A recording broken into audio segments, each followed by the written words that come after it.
Welcome to the Maison de la Radio with our virtual audience already too, and they will get online questions online.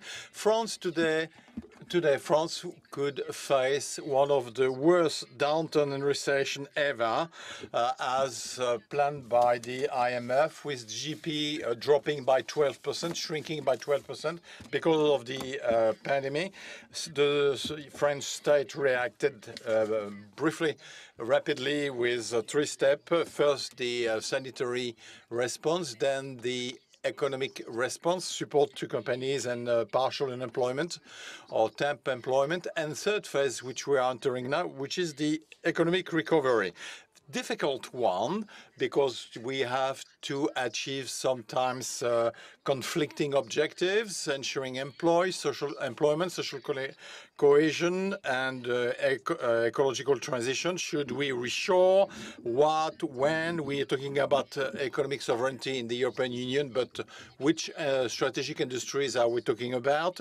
Can we save the automotive industry, the air industry, and green the economy? Lots of topics. We have a broad panel with representatives from the industry, from services, from the political world, and from the community world. Claire HEDON, president of EDT Monde, which is fighting poverty, and Madame should replace Jacques Toubon as Defensor of Human Rights. Florent MENEGAUX, President of the Michelin Group. Yannick, JADOT, Europe Écologie Les Verts, member of European Parliament. Mr. Son from Sanofi and Stéphane Richard from Orange. So we'll have a roundtable discussion. You'll give us some elements of analysis for a couple of minutes, and then we'll take questions from the listeners. First, let me give the floor to Hippolyte D'ALBIS from the Cercle des économistes for a brief introduction to the debate. Good morning. Thank you. We have to ponder, this panel has to ponder the issue of recovery, or the question of recovery, and how to define a proper recovery, and therefore a good path for in France for the coming years. What can be observed is that it's quite a busy road already. We have some emergency situations which pre-existed the crisis, environmental crisis, which has become some kind of an official emergency because it's a commitment of the state to reduce the production of greenhouse gases and to fight climate change. So social emergency as well. You know, we had the yellow vest movement, and hospitals as well in the healthcare system. So all this has been somewhat aggravated by the crisis. And of course, the crisis has also exacerbated some inequalities. And now we have new negotiation for the healthcare economy. And now we want to start the economy again and make sure that there won't be massive destruction of companies, and that there would not be massive unemployment, which could be quite striking and which could lead to other crises, social crises. So all those situations are somewhat colliding with one another, and they all want to get the priority position. We had that during the lockdown. There were, for example, essential activities, key activities, and others which were not. This led to some kind of frustration. Everybody understood this hierarchy of emergency, but nobody doesn't want to be the sort of the second rank or third rank. You know, everybody wants to be in the first position as being essential, a top priority. This is a key risk. This is a major problem for political action. This is what I call some kind of, the face in the idea that we'll be able to solve all the problems. And it's first, it's not credible. You know, this could be therefore some of a form of discontent from the voters. And second, it's very costly. Let's face it. You know, in a way, we're talking about public finance, and okay, how are we going to finance all those situations? All those very legitimate actions. So bear in mind that in the coming years, tax revenues will drop, let's face it, clearly, so the margin of maneuver will be very limited. We could shrink other or reduce other expenditures, but, so what can we finance and what should no longer be financed, okay? Is privatization a good step, for example, airport of Paris, is it a good idea to sell or maybe start a call for bidder for the 5G system? So today we're doing debt, we're producing debt, a lot of debt, and in a way, there's been a lot of discussion about the debt, which are becoming highly technical. But to me, the basis, France has to pay back, to reimburse the debt. And once France reimburses the debt, it can function. And to come back to the crisis, if we were able to say a posteriori that the state held the was blocked massive unemployment, is because the French state had the possibility to go into debt, and this allowed us weather the crisis. But we should not overdo it because we don't want to lose that possibility. I mean, let's face it, this is an unprecedented crisis, but there could be others.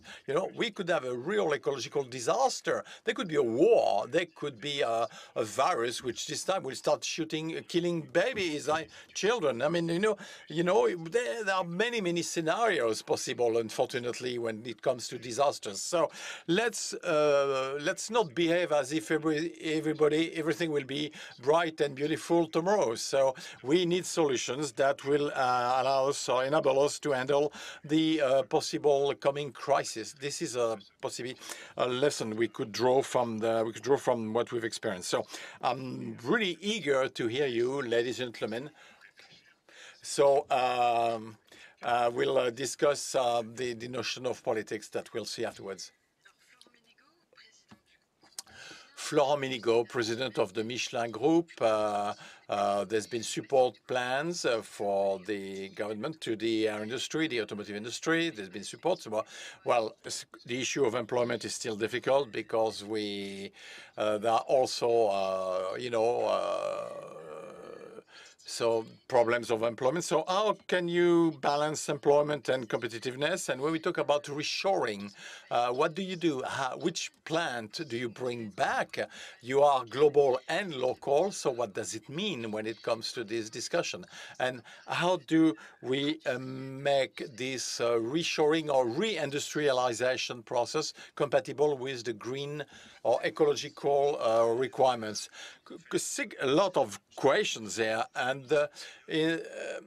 well, let me share with you 4 convictions, 4 ideas I've established, heading a group which is French, which is American in America, which is Chinese in China, German in Germany. We're present in 170 countries in the world. My 4 convictions, what are they? First, a company has a key role to play, a key societal role. A company is a human grouping, highly efficient human grouping, to fabricate and provide to the largest number of goods and services at the best possible cost. And this is a source of progress. Second conviction, in view of the scope of the crisis we're facing, and which follows the health crisis, and in order not to lead into a major social crisis, there is a need for coordination in France, and not just at the central level, but also in the territories, at the local level. And in the same way, we must see this action in France. We want to make sure that it is compatible with a European action, because Europe is the only powerful enough market that can face superpowers such as China and the US. So we must bear in mind the fact that in order for us to emerge with an industrial strategy, that coherent French strategy, we must promote new international champions, develop new technologies in France and in Europe. And for this, we have to spend more time getting working on international competition and stop the infighting in Europe. We have to harmonize fiscal policies in Europe. We have to have the Europe of nations, because after that, at a time with Michelin and Forestier, we want to invest in a hydrogen battery plant. We could do it in France, in Romania, in Hungary, but in China, because, we're dealing with global markets. When in Europe, I can make the same factory with the same technology, the same competence, the same skills, and if I can do it 40% cheaper in Hungary or Romania than in France, well, we have to really think about the industrial strategy we develop in France. Third, the ecological commitment has to be the active ingredient of economic recovery. We need to invest. We talked about choices earlier on, but we need to invest in technologies that will impact our future. The world population is still growing. Environmental challenges did not stop with the COVID crisis. They're still here. Our biodiversity, our consuming modes are not compatible with the ecosystems, but we have to believe in the system that technology and companies, in a coordinated manner, together with the politics on key market, may interact and find solutions, because environmental problems have been invented by man, and the solution has to be provided by man. So, last conviction I have, deep conviction, is that in this hyper-complex world in which we are now, we have to function within ecosystems. We should not oppose the political world to the economic world, the major corporation to small corporations or small enterprises, territories versus nations, the nations versus the world. In fact, we have to reconcile the entire ecosystem. During the crisis, what we could see were rapid, natural, efficient association to manufacture a mask, a vaccine, develop new technologies.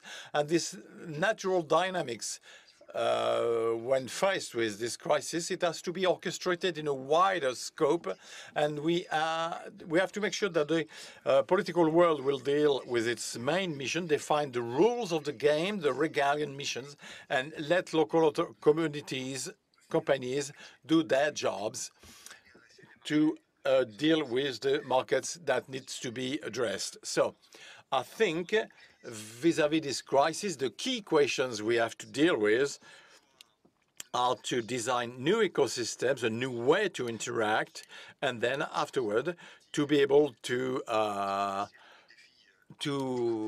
deal with the economic and environmental challenges. Well, we need to understand that ecosystems are the best solution to deal with all the problems in the most efficient way, within the framework of a future-driven strategy and not for the preservation of the past. Thank you. Yannick Jadot, member of European Parliament, Europe Écologie Les Verts. The municipal election did confirm the growing significance of your project. Now, the question now, how will the proposal of the European Union, 750 million euros, so how will this match the Green Deal, or how can we make sure that support to traditional industry will comply with decarbonation of industries, and how can we combine the different level, local, regional, national, European Union? Could you say a few words? Thank you.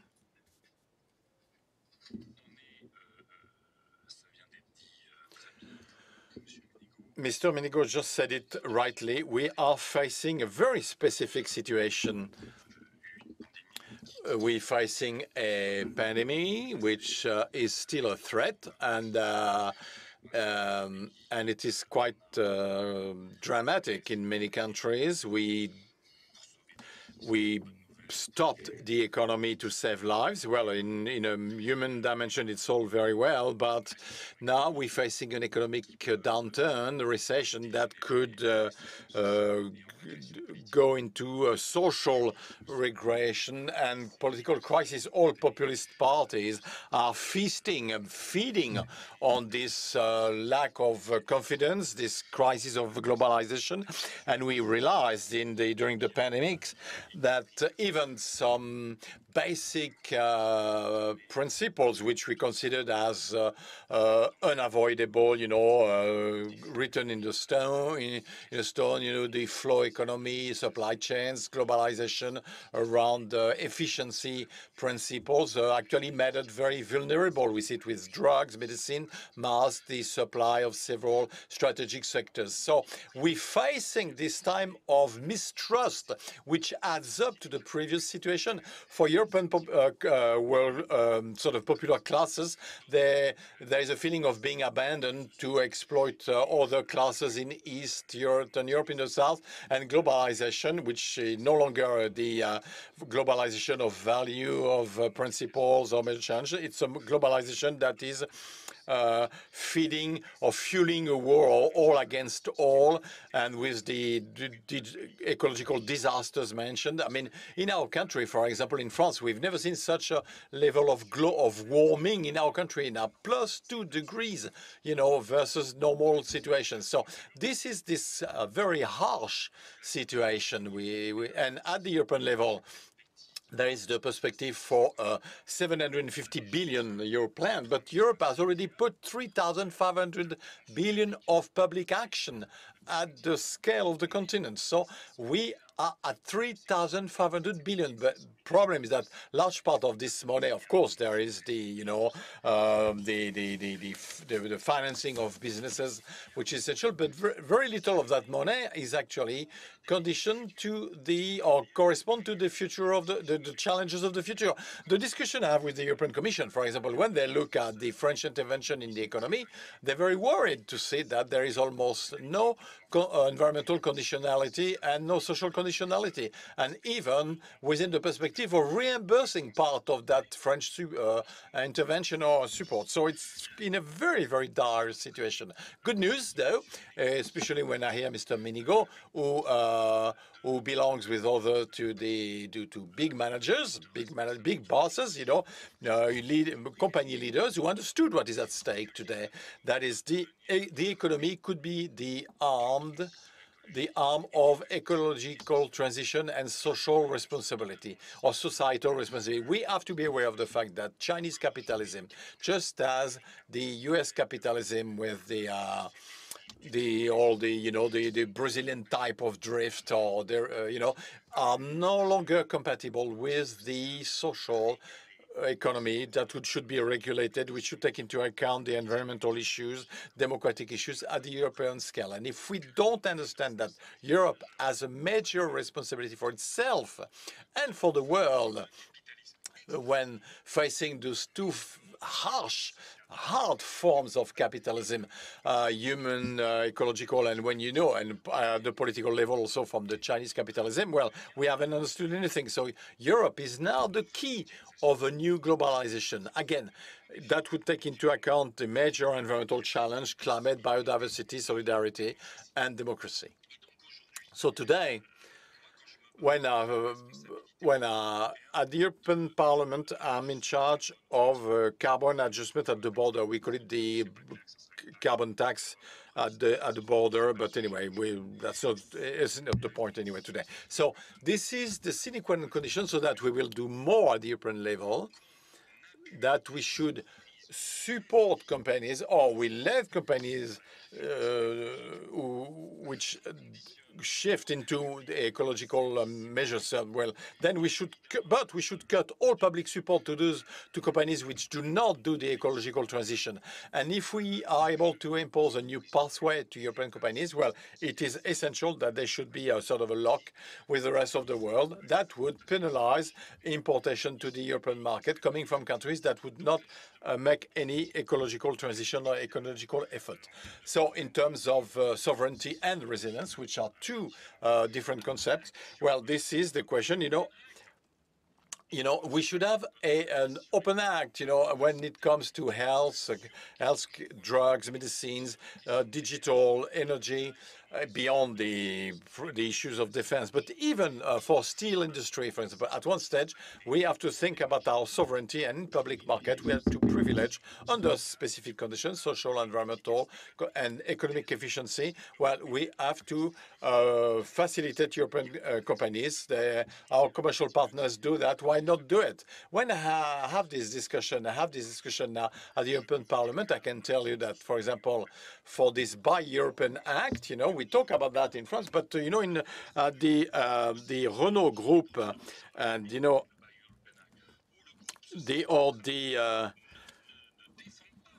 they do not fight for this idea of sovereignty and resilience. So I want to have a small business act at the local scale, at the local level. We must be able to privilege local SMEs, not to do reshoring for the sake of it.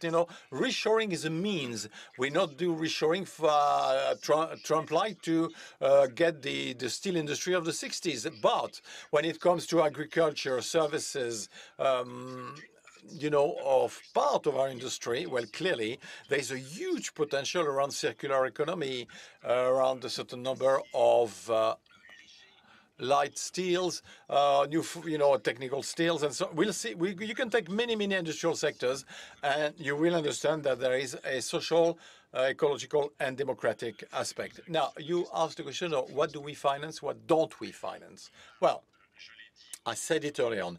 At the European level, we'll go very quickly to the 4,000 billions of public subsidies. We'll get 400 billions in France.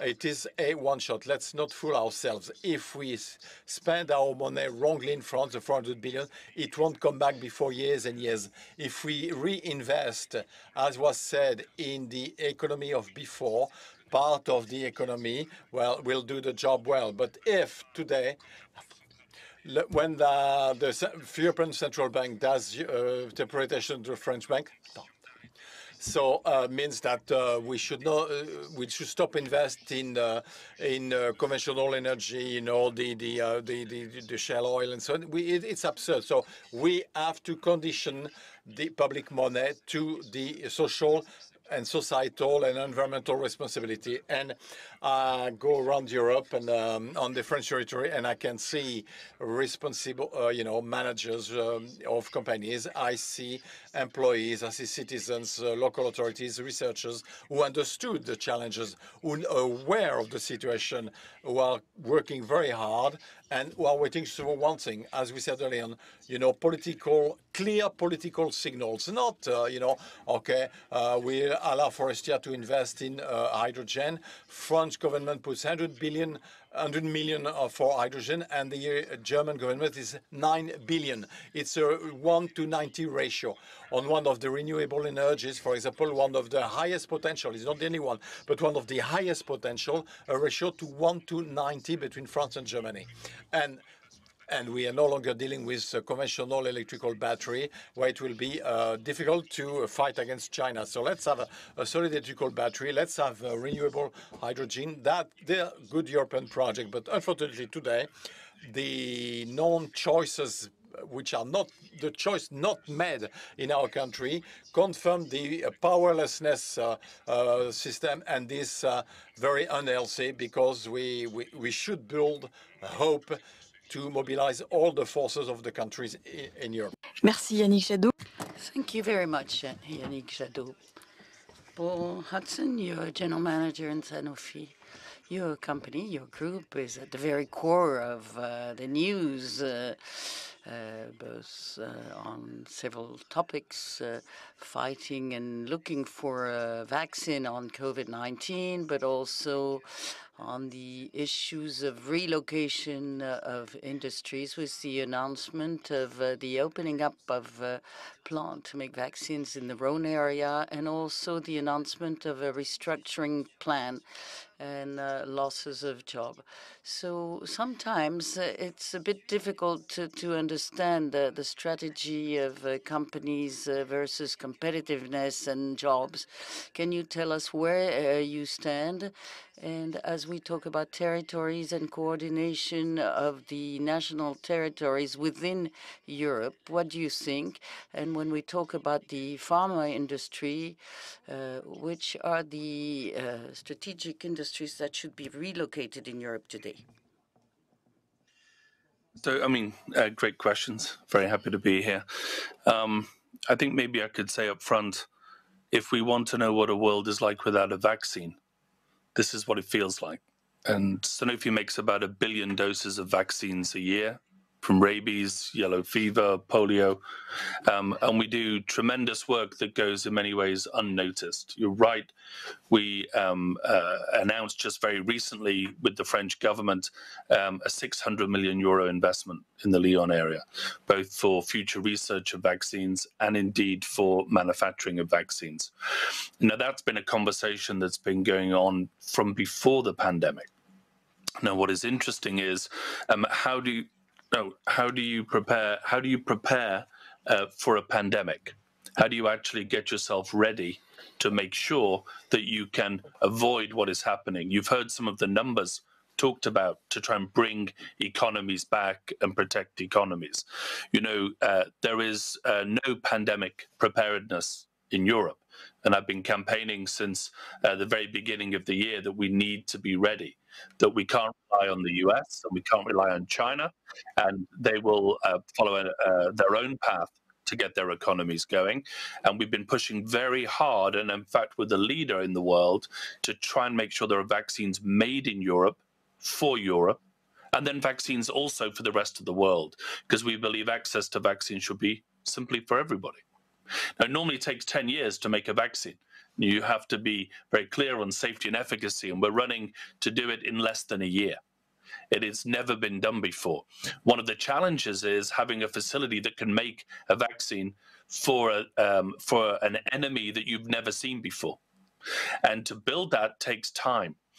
Being ready for the next pandemic is one of the single biggest contributions we can make to protecting the economy over the long term. This is not the first pandemic, and it certainly won't be the last. So we have to be ready, and we have to make some modest investments. If you think for Europe to be ready, it'd be between 500 million and 1 billion euros a year to be absolutely ready. And I'm lucky that the French government is supporting that conversation in Europe to try and make us ready for the next time. That amount of money is small compared to bringing economies back, saving economies. And yeah, I'm asked every day by people in the street or by people I meet in the office, when will we have a vaccine? When will it be ready? Why can't you move faster? Biology can only move at a certain speed, right? We can do many things with resourcing, but so not when? quite that. So listen, you know, I've said many times publicly, there are maybe 100 different vaccines that people are working on, 3 different platforms. We are the only company that is using a platform that has been used before.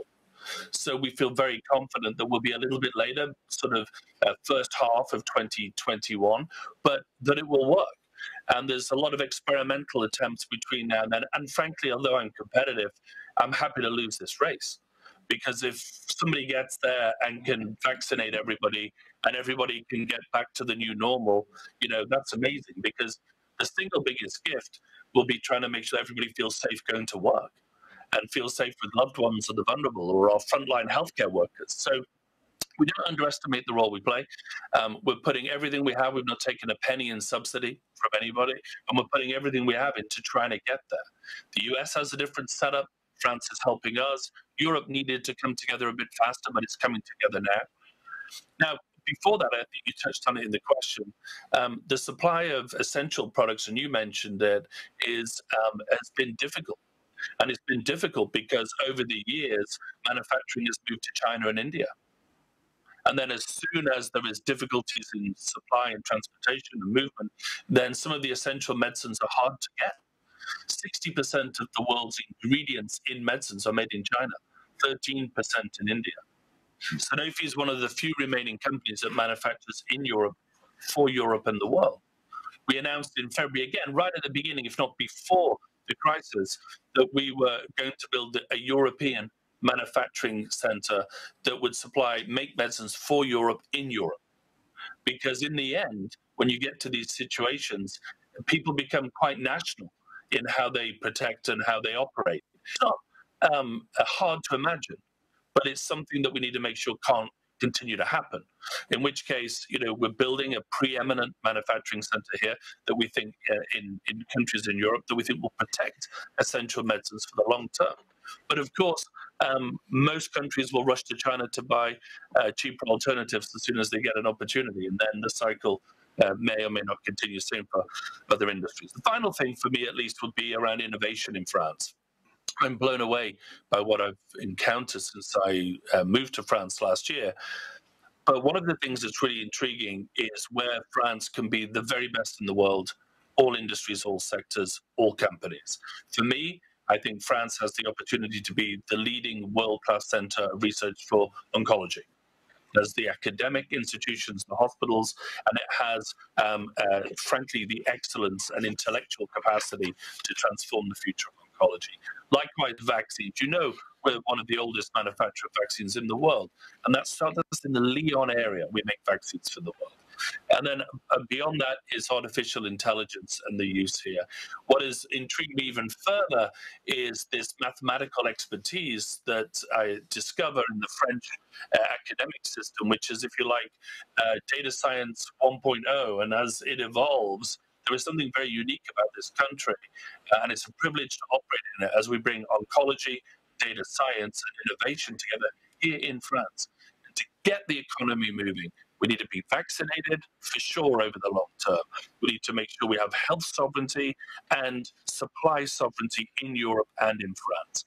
And finally, we need to have cutting-edge innovation in France for the world. That's the best way to get us moving. And frankly, I found an environment that wants to do that, not without the normal challenges, but that wants to do it. I'm optimistic what will happen next year.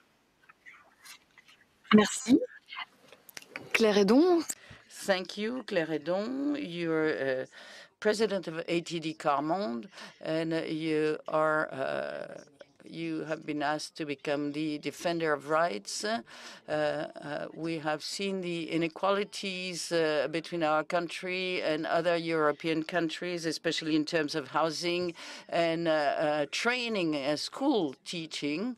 It has been said that it is important to invest now if we want to avoid this gap from widening in the coming years. Major companies, major groups can contribute to this fight. Can you tell us more about it? Well, thank you very much for giving me the floor. I would like to say that I'm the president of ATD Monde, but I haven't yet been nominated as Defender of Rights. There will be a vote on July 15th. Coming back to the economy, in the widest sense of the term, I would like to talk about what happened during the crisis and the inequalities that were revealed, things that we knew but the general public didn't necessarily know. First of all, about housing. There was a survey from INSEE during the crisis. 5 million people live at 4 or more within 36 square meters. So it's an excessive occupation of housings. We saw places in Paris becoming empty of half the population, so there was less people outside. And when we stigmatized the suburbs, saying people are not reasonable, it's not true. They were incredibly extraordinary. There were twice as many people in the street. They didn't have a country house to go to. And we also discovered that people were hungry, that the minimum revenue is not sufficient for people to get fed. People spent more because children were not eating at school. Shopping in the local stores was more expensive than going to the usual hypermarkets. In a country like ours, this is indecent. It doesn't seem possible to just distribute some food and not have a minimum revenue that does not enable people to get properly fed. Third factor of inequalities, as you said, the parents told us right away when there was a system of schooling at home. They said, well, we're not able to support our children in their schooling. We failed at school already. We run the risk of teaching them some things that were not right. And what happened when children returned to school? The poorer populations did not send their children back to school. Why? Not because of the fear of pandemics, but fear of being judged by the teachers who would say, "What have you been doing over the past months?"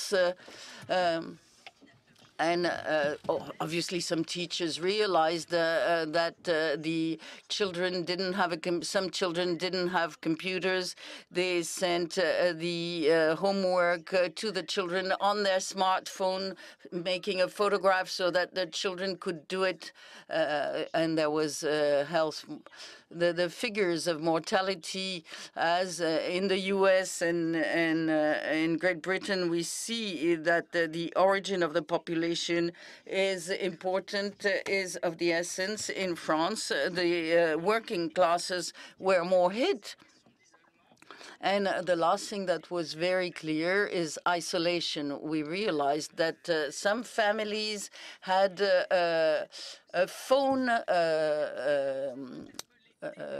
subscription at €2. We realized that it was not feasible. I wrote personally to the operators. I wrote you, sir, and we realized that it was important for these people who had very small subscriptions. They couldn't live. These people who usually had a €2 subscription ended up with €80 invoices because they didn't know that they should call their operator to increase their subscription for a while because it would have been less costly. So this shows the digital divide. People do not have a computer. They don't know how to use it, but they don't have an internet connection either. So I think it's important because access to digital, access to phone communications is a right today. And we have to work with you, the operators, to see how we can solve these issues. Otherwise, the gap will continue increasing. As you know, I'm also a pandemic. I'm still a journalist at RFI. And over the pandemic, I was going from my work as journalist and the life of these people in difficult situations. What should we do? Well, I feel the emergency point is, the urgent point is housing. We're talking about local decisions over the long term, massive construction of social housing at affordable prices for the poorer families. We have families that are too poor to have to exceed social housing, and then there's schooling.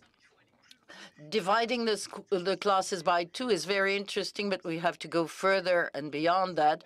If we want to fight poverty, we have to work on schools. And there's also the issue of phones and the digital connection, which I mentioned, which is absolutely essential, and we will have to work on that. And obviously, income, revenue. I believe that the RSA is not a decent revenue for people. So the issue of access to jobs is also very important, and it's important to develop the project of experiences of zero unemployed over the long term in some territories. It's been done for some territories, but we have to extend this project. We have to extend the experience with about 100 areas. Let us try this, test this, because it shows that you can work on the social elements and the schooling elements, and we have done this for 10 territories. Zero long-term unemployed in the territory. And it shows that you can be very efficient to protect people, to protect their jobs, and have a virtuous circle in terms of environment with something that makes sense and changes the life in the area. So this is what I feel like saying, and I'm telling the government, let us experience that over the long term. Thank you, Mrs. HEDON. Stéphane Richard, you are CEO of Orange. The crisis has shown how the digital world is important for working from home and remaining connected. Why did you not answer, Claire Hédon, on this issue of subscriptions? And how can the digital economy and your group, in more specifically, have a more inclusive growth and contribute to more inclusive growth? First observation. I believe that overall the telco industry was useful for this during the crisis. We can wonder how our societies would have continued operating. You mentioned otherwise. You mentioned work from home. It would have been impossible without the telco networks, fixed and mobile phones, landlines and mobile phones. It's true for us. We are present all over the world. We are not only European, but we're present in Africa also. I will say a few words about that later on. I think we have proven our resilience, our efficacy, and also our usefulness. That's the first point. Let me answer Mrs. Hédon. It's always a pity to point at a given company or a given speaker, because I believe that we all try with our means. I said I wrote to all the operators. Well, it's true that the €2 subscription is not an orange one, from what I know, but it doesn't matter. First of all, I remember rather precisely the letter you sent me. I believe I answered you. I remember signing a letter to you and offering a partnership on a specific point, but never mind. We can talk about that later on. Orange, during the crisis, offered several formulae, both for its customers.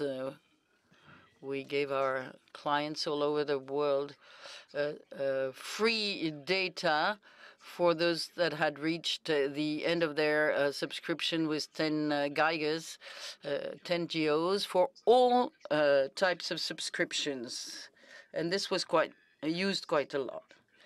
We also, but this dates back a little more, we prepared offers aiming at the poorer populations. We have the POUS offer, the social impact offer.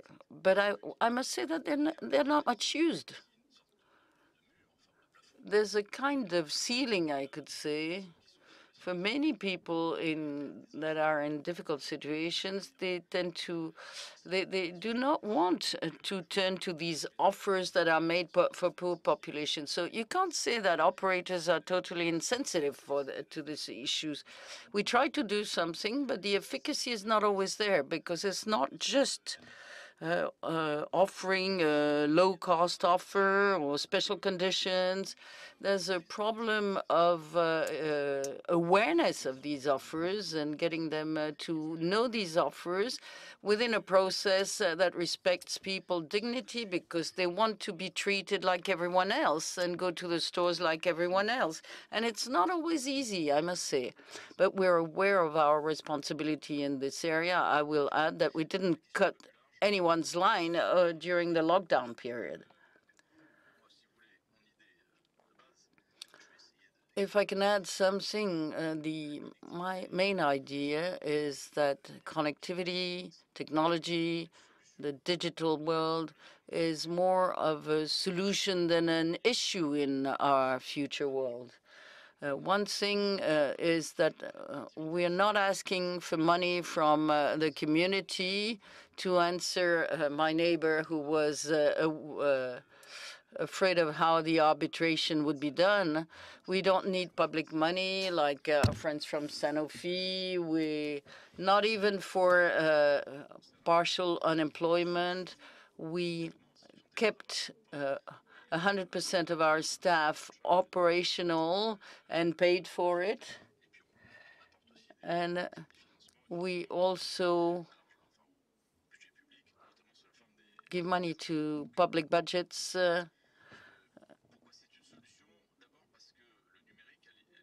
Why is it a solution?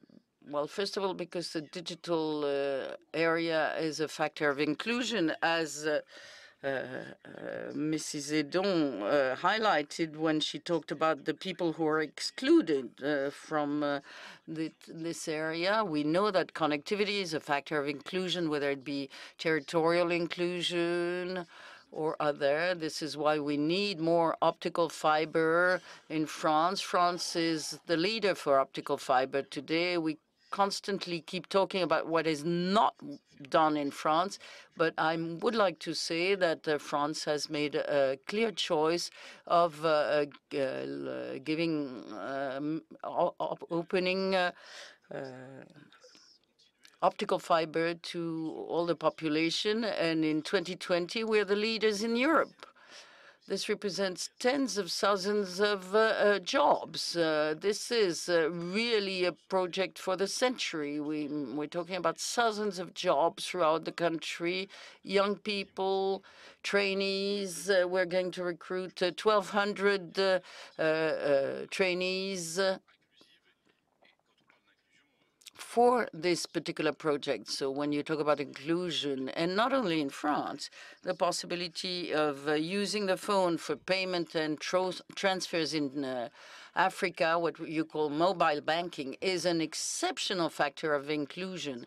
We connect twice as many people to banking in Africa than the banks do. Why? Because they all have a cell phone. Another thing, I'm also convinced that technology is also part of the answer when you try to fight climate warming and you want to face the climate challenges. I know there's a lot of discussions about the 5G, but we can talk about it maybe. But unfortunately, there's a lot of misconceptions are advanced on this issue. But it would be interesting to have an objective discussion on this issue, to present the actual facts and then make the right decisions. But if I may mention a figure, a survey by Carbon Trust, which is a leader in this area, has shown that 1 ton of CO2 emitted by the industry of the digital techniques means the avoidance of the non-emission of 10 tons of CO2 elsewhere. Let me remind you that Orange has the objective of being carbon neutral by 2040, and I hope we can do it earlier. And you have to see what you avoid as well. We are an industry that enables the avoidance of useless emissions. All those who have worked remotely, as we're doing today, have shown that we can prevent a lot of emissions of greenhouse gas emissions. So this is essential. And last point, and it was also mentioned, there is a challenge as far as sovereignty is concerned, in particular European sovereignty. It's true for 5G. Unfortunately, Europe is not very much advanced on 5G, and in particular France within Europe. It's true about the cloud as well, and data management. Mr. Jadot was talking about a European Act or a bi-European Act. I'm also in favor of a Cloud European Act to make sure that in Europe, the data produced by the major European companies and by European citizens remain the property of Europeans, and we're far from it at present. One last thing, if I may. We talk a lot about relocating, short circuits, circular economy, etc. These are topics which I really relate to. I would just like to say that globalization has